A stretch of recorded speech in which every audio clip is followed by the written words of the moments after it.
Ceci est un livre audio autogénéré par Google. Collection Études africaines.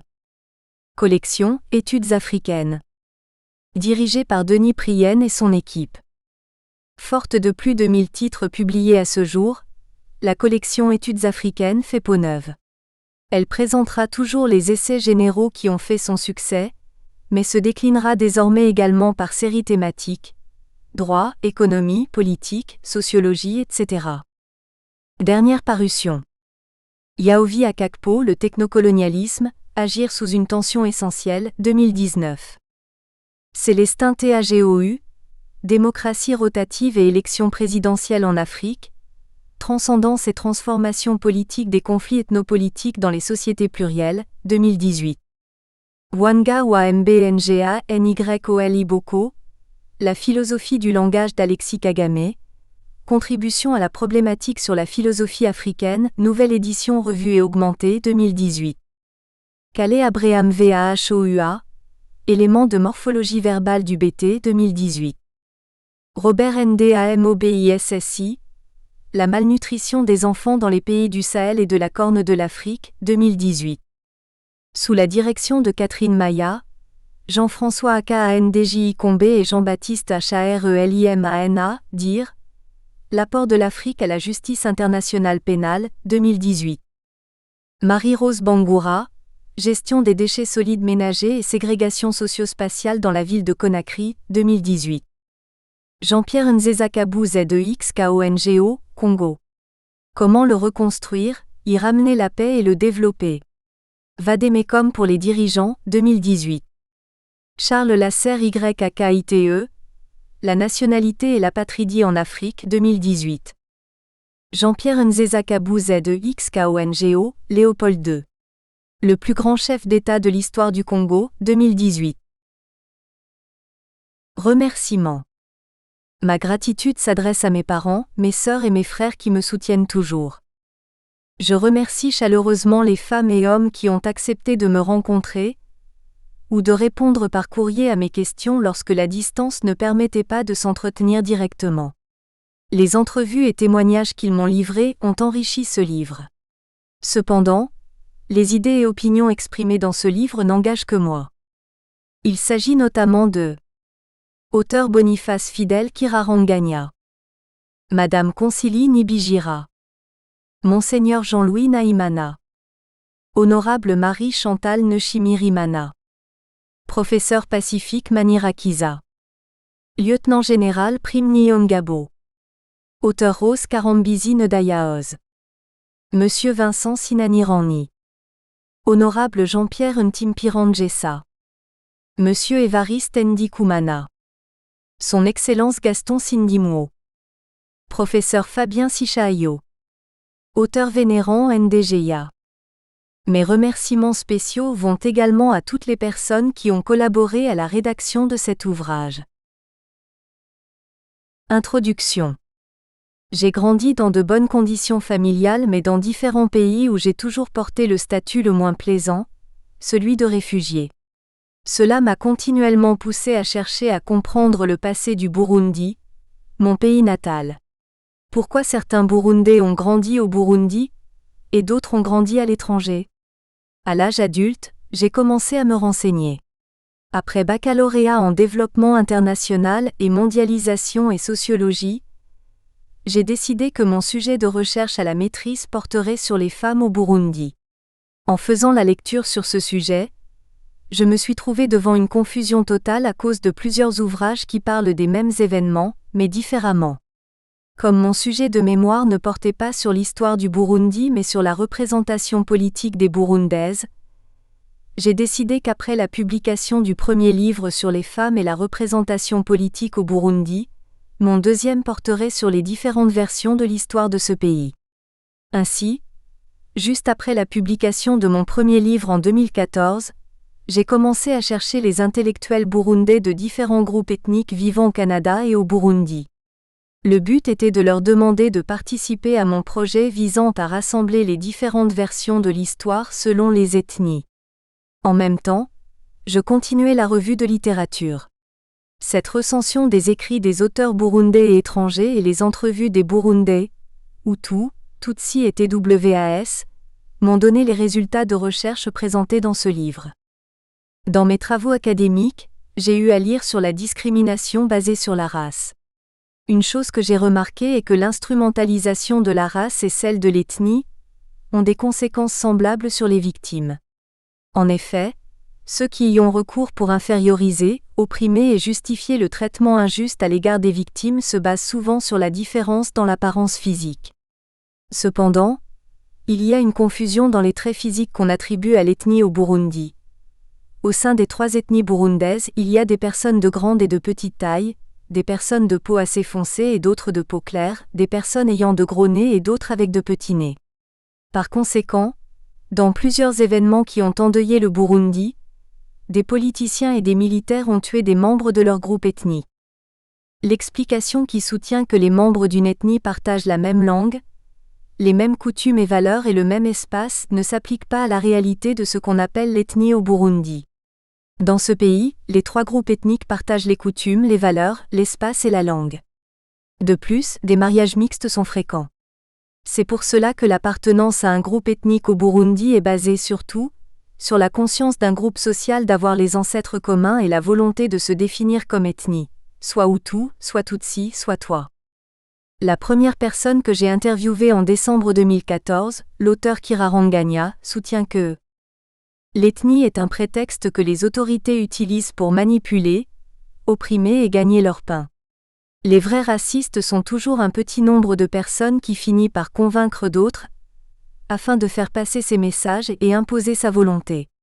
C'est un prétexte pour garder le pouvoir parce que dans des villages, les Hutus et les Tutsis partagent de la bière, des grains, etc. C'est un prétexte aussi parce que même quand le pouvoir était dans les mains des Tutsis Ima, d'autres Tutsis qui s'opposaient à la manipulation étaient tués et ou chassés du pays. Je suis un exemple. Je suis Tutsi mais j'ai été menacé par Mikombero car je ne partageais pas avec lui et son groupe ses idées génocidaires contre les Hutus. Après ma fuite, il a cherché à tuer ma famille. Heureusement sous l'influence de l'alcool, il a partagé ses plans contre ma famille avec ses amis, ce qui m'a permis d'envoyer quelqu'un qui est allé chercher ma famille qui m'a rejoint en exil. À cette époque, j'étais en Ouganda. Les Tutsis de Bururi ont massacré d'autres Tutsis éduqués qui venaient d'autres provinces du Burundi et qui ne partageaient pas leur vision en 1971. Des centaines de milliers de familles Tutsis ont connu des humiliations et des pertes de leurs membres à cause de Mikombero, Albert Shibura et du méchant inqualifiable comme je l'appelle dans mon livre, La vérité sur le Burundi, Artemon Simbananiye. Dans mon livre, je donne plus de détails sur des Tutsis tués par l'élite Tutsi de Bururi en 1971. C'était le régionalisme. Donc, quand on n'utilise pas l'ethnie pour tuer, on utilise les régions. Et d'ailleurs, Artemon est à l'origine du régionalisme au Burundi. Lis mon livre, tu vas comprendre. Ces régionalistes ne comprennent rien de la politique.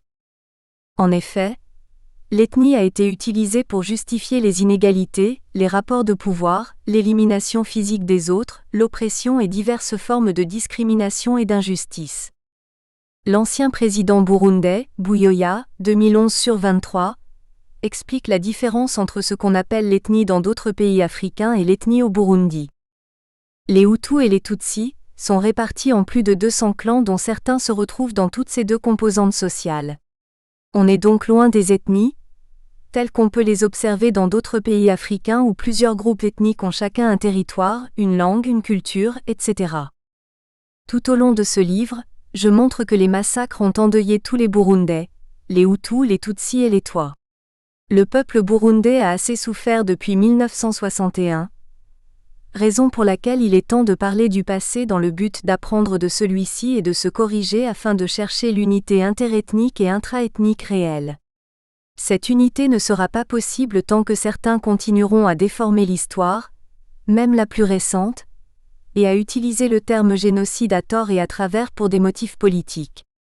Or, ce mot, génocide, suscite des souvenirs douloureux et son utilisation abusive banalise des expériences inhumaines vécues par des survivants. De plus, cela ne contribue pas à la recherche de l'unité réelle du peuple burundais. Sans cette unité, le Burundi continuera à vivre les cycles de violence. Cette unité ne sera pas possible au moment où ceux qui connaissent la vérité n'osent la révéler car ils ont été ainsi éduqués jusqu'à s'être imprégnés de cette habitude de cacher la vérité, voire à eux-mêmes. Quand ils ont voulu écrire l'histoire du Burundi, ils l'ont sciemment altérée, d'autres ont préféré aller la terrer avec eux dans le sol. Rukundo 2016/7. Cette vérité qui permettrait la vraie réconciliation ne sera pas non plus possible tant que ceux qui identifient chaque chose par son nom seront étiquetés comme extrémistes. À mon avis, l'extrémisme ne réside pas dans le fait de dire la vérité sur ce qui s'est passé. L'extrémisme est plutôt dans l'utilisation de l'identité ethnique pour opprimer ou éliminer physiquement celui qui n'appartient pas au même groupe ethnique. Dans ce travail de recherche, je présente au lecteur le problème qui se manifeste dans l'histoire de la vie politique du Burundi. Il s'agit de contradictions dans l'histoire de ce pays. Ces vues divergentes dans les versions de l'histoire présentent un défi devant le peuple burundais qui cherche la réconciliation nationale. D'où viendra cette réconciliation interethnique et intraethnique ? Dans le déni de l'existence des ethnies ? Dans la reconnaissance des erreurs et des crimes commis par les membres de chaque groupe ethnique ? Dans l'écriture d'une seule version de l'histoire qui unirait les versions de tous les groupes ethniques ? Existe-t-il une vérité ou plusieurs vérités sur l'histoire du Burundi ? J'en propose une et je la démontre dans ce livre. Cette vérité est la suivante. Toutes les trois ethnies ont souffert des massacres à caractère ethnique, peu importe le nom attribué à ces massacres, génocide, répression ou vengeance. Subséquemment, personne ne peut prétendre monopoliser la souffrance de l'histoire burundaise car il n'existe pas de balance pour mesurer la douleur de l'autre. Donc, c'est aux membres des trois ethnies de reconnaître cette vérité, de se regarder dans le miroir afin de se dire qu'ils n'ont pas les mains propres. La suite sera facile. S'asseoir ensemble afin de développer les stratégies qui serviraient à mettre fin au cycle de violence à caractère ethnique et politique. La réconciliation interethnique et intraethnique solide et vraie ne prendra pas ses forces dans l'oubli. Se réfugier dans l'oubli, c'est garder une bombe qui pourrait exploser à n'importe quel moment dans le futur. L'auteur Ndagijimana résume bien mon idée. Toute réconciliation bâtie sur l'oubli et le mensonge ressemble à un château de sable qui s'écroule au passage du premier coup de vent. Bulle 5/10. Et d'ailleurs, la preuve en est dans la crise de 2015 qui est la conséquence des massacres commis en toute impunité en 1961, 1962, 1965, 1969, 1972, 1988 et entre 1993 et 2000. La vérité rend libre et prévient le pire qui peut se présenter dans le futur. Pour entrer dans le vif du sujet, je présente par événements et périodes, les écrits des auteurs burundais et étrangers et les entrevues des Burundais choisis sur la base de leur connaissance de l'histoire du Burundi, leur appartenance à un groupe ethnique et leur participation à la vie sociale et ou politique du Burundi. Durant les entrevues, j'ai rencontré les participants chez eux, soit à la maison, soit au bureau. J'avais les questions qui pouvaient évoluer, selon les réponses fournies par les participants. Je rédigeais les réponses au fur et à mesure. À la fin de l'entrevue, je les montrais aux participants pour leur approbation. Certaines entrevues ont été réalisées par téléphone, et 3 ont été effectuées par courriel électronique. Les premières entrevues ont été menées en décembre 2014, et les dernières en août 2018. Pour ce qui est du déroulement de ce travail de recherche, j'ai opté pour une division des résultats en 18 chapitres. D'abord, je montre comment les ethnies burundaises cohabitaient pendant la période précoloniale, et je parle de l'ethnicisation de la vie politique du Burundi. Ensuite, je présente le prince Louis Rwagasore et mets en évidence la contradiction autour de la création de l'UPRONA. Ici, j'expose également le début des divisions interethniques au sein de ce parti. Dans le 3e chapitre, je discute de la perpétuation de ces divisions et de ses conséquences directes qui furent les massacres d'entre 1962 et 1965. Je parle aussi des massacres les moins discutés par les Burundais, notamment ceux de Kamenge et de Busangana. Dans le 4e chapitre, j'aborde des événements qui ont eu lieu entre 1966 et 1969, et je relève beaucoup de contradictions dans ce qui a été écrit sur cette période caractérisée par le premier coup d'État qui a mis Micombero au pouvoir et la formalisation d'un couple UPRONA-armée nationale. Ici, le fonctionnement de ce couple est largement expliqué par les correspondances écrites par l'ancien ministre de l'Information, le commandant Martin Nedayahoz, et par différents auteurs. Dans le 5e chapitre, je présente les écrits sur les massacres contre les Tutsis de Muramvya de 1971. Dans le 6e chapitre, j'aborde les débats sur le génocide de 1972, avant et après. Pour certains, ce génocide est le double génocide. Pour d'autres, il est le génocide contre les Hutus. Il y a aussi ceux qui l'expliquent comme étant le génocide anti-Tutsi, suivi par une répression contre les Hutus. Je présente toutes ces versions car ce livre est une palette de différentes versions de l'histoire du Burundi. Le but ici n'est pas de montrer qui a raison parmi les auteurs et les personnes interviewées, mais de présenter le défi devant lequel se trouve le peuple burundais qui partage le pays mais pas l'histoire. Dans le 7e chapitre, je mets en évidence les effets de ce génocide sur les orphelins, les élèves féminines, les enseignantes, les femmes Hutus et Tutsis et les veuves de ces deux groupes ethniques.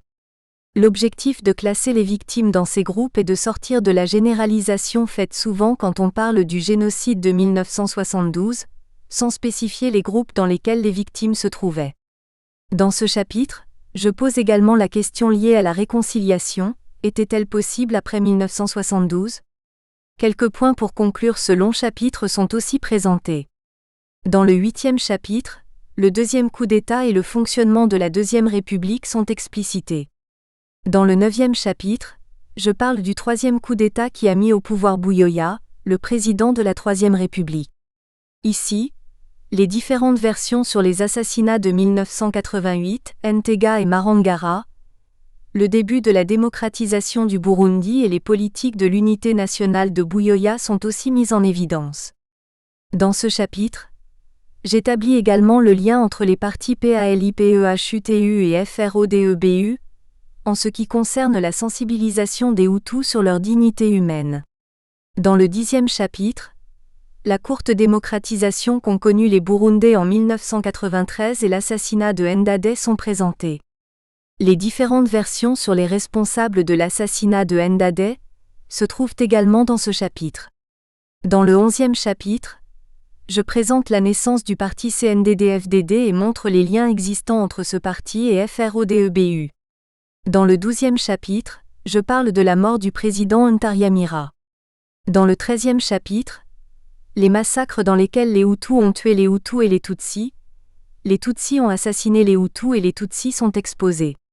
Ici, le but est de montrer que non seulement aucune main ethnique n'est propre, mais aussi que les massacres ne sont pas seulement interethniques au Burundi, ils sont également intra-ethniques. Dans ce chapitre, le retour au pouvoir par le coup d'État de Buyoya en 1996 est discuté. Deux questions dirigent la réflexion. Voulait-il sauver le Burundi de la situation chaotique dans laquelle il se trouvait ? Ou bien, cherchait-il à effacer les preuves de son implication dans l'assassinat de Ndadaye ? Dans le 14e chapitre, j'explique comment le groupe ethnique TWA, qui a lui aussi souffert des massacres au Burundi, est invisibilisé et continue à être exclu, même dans les politiques visant la réconciliation du peuple burundais. Dans le 15e chapitre, j'explicite brièvement les accords de paix d'Arusha de 2000. Dans le 16e chapitre, j'engage le débat sur l'utilisation du mot génocide au Burundi. Dans le 17e chapitre, je parle du génocide, mon vécu en 1994 au Rwanda. Dans le 18e chapitre, les différentes stratégies de réconciliation sont présentées par les auteurs et les interviewés burundais de différents groupes ethniques. Ici, le rôle des femmes burundaises dans le processus de réconciliation est aussi mis en évidence. À la fin, une courte récapitulation de ce qui sort du livre est présentée. Elle est suivie par les sources utilisées pour produire ce travail de recherche. Chapitre 1er, le Burundi avant l'indépendance. 1.1 Cohabitation des groupes ethniques. L'auteur Rwabahungu 2004/73 explique que les premiers contacts entre Hutus et Tutsis furent pacifiques. En effet, les Hutus étaient les agriculteurs et les Tutsis pratiquaient l'élevage. Pour protéger leur bétail, Ces derniers se sont formés militairement et ainsi ont pu utiliser leur formation pour dominer les Hutus qui étaient moins militairement organisés et moins conquérants. Ibidem. Cependant, les Tutsis n'ont pas pu contrôler tous les royaumes Hutus car certains ont résisté jusqu'à l'arrivée des colons qui ont aidé les Tutsis à contrôler tous les territoires du Burundi. Selon l'auteur Kiraranganya, avant la colonisation, la paix existait dans la cohabitation des Hutus et des Tutsis, respectivement 85% et 14% du peuple burundais. Ces deux ethnies vivaient en harmonie jusqu'à la mort du prince Louis Rwagasore, en 1961.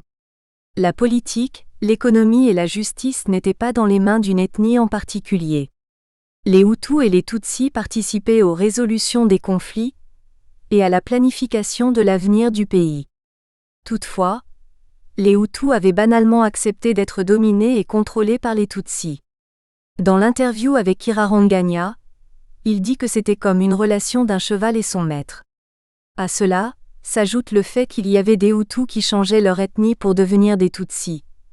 Certains Hutus riches achetaient le titre de Tutsi en donnant des vaches à ceux qui pouvaient accorder ce privilège. C'est ce qu'on appelle en Kirundi Kwihutura. Sur la soumission des Hutus aux Tutsis, l'auteur Nizigama 2015/79 dit qu'il y a eu une sorte de lavage de cerveau des Hutus par les rois. Ce lavage a permis aux Tutsis de dominer les Hutus pendant des siècles, ibidem. 46 à 59. Cette soumission a été radicalisée par les stéréotypes véhiculés par les colons belges, selon lesquels les Tutsis étaient les descendants de Kam, venus d'Éthiopie ou d'Égypte pour fonder des royaumes puissants et soumettre les Hutus, ibidem. 78. De plus, elle a été renforcée par le système d'éducation instauré par ces colons qui ont exclu les Hutus des écoles secondaires et de l'administration. Par exemple, au groupe scolaire d'Astrida en 1953, il y avait 68 Tutsis, 16 Hutus et 0 Twa, ibidem. 77. Et durant la même année, il y avait 27 conseillers Hutus du territoire et 0 Hutus membres du Conseil supérieur tandis que les Tutsis étaient respectivement 140 et 26, ibidem. Les auteurs Sebudandi et Richard expliquent qu'avant l'arrivée des colons belges, les Hutus avaient accepté la hiérarchie entre eux et les Tutsis mais que dans chaque groupe ethnique, il y avait une hiérarchie, Sebudandi et Richard, 1996/158-69. Par exemple, au sein des Tutsis existaient également de nombreuses personnes qui ne partageaient absolument pas l'exercice du pouvoir, ibidem. 159. Les Tutsis Ima sont un bon exemple à donner. Ils étaient marginalisés dans le groupe ethnique Tutsi avant les années 1960. En parlant des relations entre les Hutus et les Tutsis, durant l'entrevue, M. Sinanirani explique que les Tutsis avaient les vaches et les filles qu'ils exploitaient comme des instruments de colonisation des Hutus. Ces instruments leur permettaient de dominer les Hutus. Selon lui, l'exploitation des Hutus par les Tutsis n'a pas commencé avec la colonisation comme beaucoup l'affirment. Les colons ont renforcé ce qu'ils avaient trouvé sur place. Par contre, les tensions meurtrières entre les deux ethnies ont commencé dans les années 1960. Sur la place des Hutus dans l'administration burundaise avant la colonisation, l'auteur Watt explique que quand les Hutus occupaient un petit poste dans la société, c'était considéré comme une faveur et non un droit.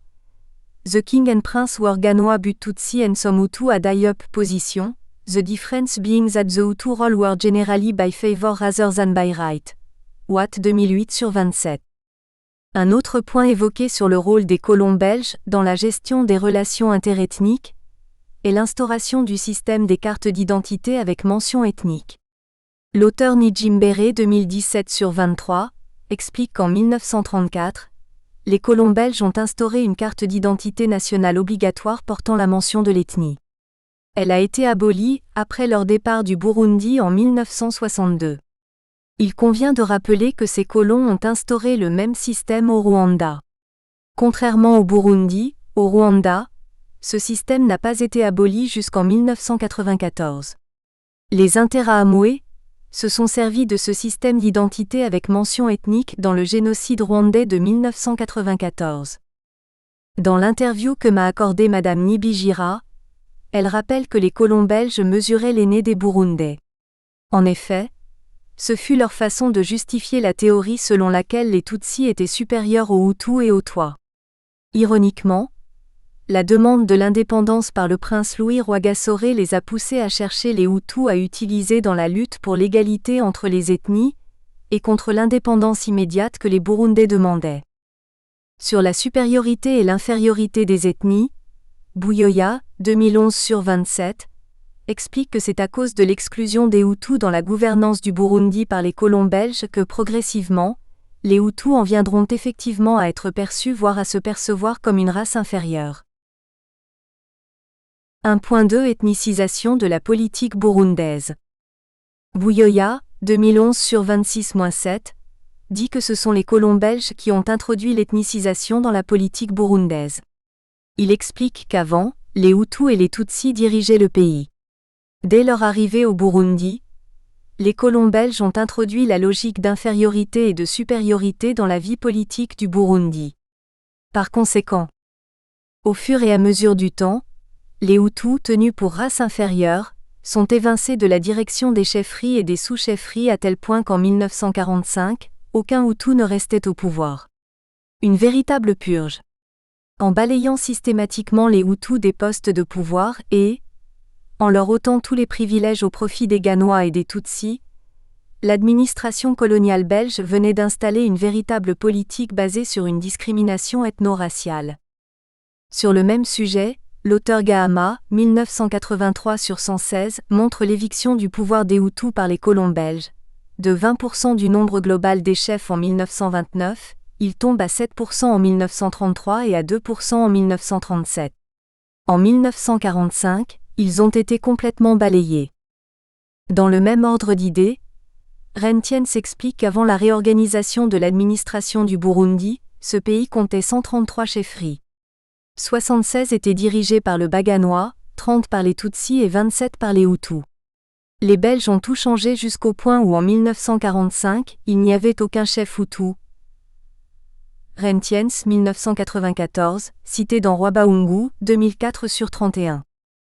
Contrairement à ceux qui disent que l'ethnicisation de la politique burundaise a commencé avec les colons belges, dans son livre La vérité sur le Burundi, témoignage, l'auteur Kiraranganya explique qu'il a commencé juste après l'assassinat du prince Louis Rwagasore du 13 octobre 1961. L'auteur dit que c'est là où les Tutsis ont commencé à écarter les Hutus des postes de direction. Or, ces mêmes Hutus avaient participé à la lutte pour l'indépendance avec les Tutsis. Il soutient son affirmation avec deux exemples, Ngendan Dumwe et Mirerekano. Ce premier devrait remplacer le prince après son assassinat, mais n'a pas eu ce droit car il était Hutu. Le roi a choisi un Tutsi, André Muirwa, au poste de Premier ministre. Ce deuxième, bien qu'il ait investi ses finances dans la fondation du parti UPRONA avec le prince Louis Rwagasore, les Tutsis de ce parti ont rejeté sa candidature au poste du président national de l'UPRONA en ces mots. Paul Mirerekano est très bon. Il a un cœur d'or et il a énormément œuvré pour le parti et l'accession du Burundi à l'indépendance. Mais en aucun cas nous ne pouvons confier le parti UPRONA à un Hutu. Kiraranganya, 1985/36. Pour Kiraranganya, après l'assassinat du prince Louis Rwagasore, on ne peut plus parler de l'unité entre les politiciens Hutus et Tutsis. Chapitre 2 Naissance de l'UPRONA et période du prince Louis Rwagasore. 2.1 Création du parti qui a mené le Burundi à l'indépendance et qui a dirigé le pays de 1962 à 1993 et de 1996 à 2003. L'UPRONA. L'auteur Nijimbere 2017/29 explique la création de l'UPRONA ainsi. En 1957, les indépendantistes burundais ont créé les partis politiques. La même année, le prince de la lignée Bézi Léopold Byumugani, mieux connu sous le nom de Baya, a fondé l'UPRONA. Le prince Louis Rwagasore l'a rejoint plus tard, après ses études non terminées à Anvers en Belgique et en est devenu président, ibidem. Entre 1957 et 1962, c'était la période de la préparation de l'indépendance, période caractérisée par la lutte pour le pouvoir entre les deux grands partis dont l'UPRONA et le PDC. Le 26 janvier 1961, le président général, le représentant du roi de la Belgique, a décidé de nommer un gouvernement intérimaire dont les membres étaient issus de différents partis. Ce gouvernement était dirigé par Joseph Simpei, un Hutu, Nsans cité dans Nijimbere 2017/30, qui a dirigé le pays quelques mois seulement parce que le parti UPRONA a gagné les élections en septembre 1961. Ainsi, le prince Louis qui dirigeait ce parti devint le Premier ministre le 28 septembre 1961. Donc, le Premier ministre du Burundi n'est pas le prince Louis Rwagasore mais Joseph Simpei. Une autre version sur la création de l'UPRONA sort du témoignage de Léon Sendarubaguié. Celui-ci dit que l'UPRONA a été fondé par un Hutu, Paul Mirerengagno, et un Ganois, le prince Louis Rwagasore. Ndarubaguié, 2005, affirme qu'à la création du parti UPRONA, Paul Mirerengagno était présent aux côtés de Louis Rwagasore, qu'il a toujours appelé mon ami Paul. Ce sont principalement les fonds personnels de Paul Mirerengagno qui alimentèrent les caisses de l'UPRONA à sa naissance, avant que Mwalimu Nyerere et un homme d'affaires basé à Dar es Salaam et recruté à cet effet par le même Nyerere ne prirent la relève pour financer ce parti nationaliste que fut l'UPRONA à cette période cruciale de la lutte pour l'indépendance du Burundi. C'est le même parti, l'UPRONA, qui a conduit le Burundi à l'indépendance du 1er juillet 1962, Kunzila, Twagiramungu et Groupe ICES, 2004/11. De Louis Rwagasore, belge, indépendance et division ethnique. Le prince Louis Rwagasore était un Burundais qui ne voyait que la compétence, le courage, la bonté et la dignité humaine au lieu de l'identité ethnique chez les Burundais. Selon Kiraranganya, le prince est l'un des rares Tutsis de son rang social qui ont épousé des femmes Hutus. Il s'est uni à Marie-Rose Ntamikevio. Parmi les proches politiciens du Premier ministre, il y avait des Hutus et des Tutsis. Nizigama 2015/170. Le rêve de son parti était l'indépendance et l'unité du peuple burundais. Kiraranganya, 1985/34, Sebudandi et Richard, 1996/173. Les colons belges n'ont pas apprécié la vision de l'unité et de l'indépendance du Burundi, car ils voulaient montrer à la communauté internationale que tous les Burundais n'étaient pas sur le même pied d'égalité en matière d'éducation, ce qui était le cas, et que par conséquent, ils n'étaient pas prêts à diriger seuls le pays. Cela était pour expliquer qu'il fallait retarder l'indépendance sous prétexte d'assurer l'égalité entre les Hutus et les Tutsis, en encourageant l'éducation de ces premiers. Les colons qui cherchaient l'égalité entre les Hutus et les Tutsis sont les mêmes qui, auparavant, ont renforcé les inégalités entre les ethnies burundaises, surtout dans le système scolaire et en politique. En effet, ils voulaient tout simplement faire émerger des leaders parmi la masse populaire pour continuer la politique de diviser pour régner, Nizigama 2015/80. En demandant l'indépendance, l'UPRONA a subi des attaques multiples dont certaines téléguidées depuis l'extérieur du Burundi. Ces agressions visaient à rendre impossible une coexistence harmonieuse de dirigeants Hutus et Tutsis à l'intérieur de ce parti. Sebudandi et Richard, 1996/173. Le prince Louis Rwagasore fut intimidé par les colons qui lui ont assigné une résidence surveillée pour affaiblir sa force et celle de son parti, mais ces obstacles n'ont pas empêché la victoire de l'UPRONA. Il fut assassiné le 13 octobre 1961. Pour les auteurs Sebudandi et Richard, l'assassinat du prince a été décidé par les colons belges. Nous espérons que vous avez apprécié cet aperçu. Pour continuer à écouter ce livre audio sur Google Play Livres, utilisez le lien dans la description de la vidéo.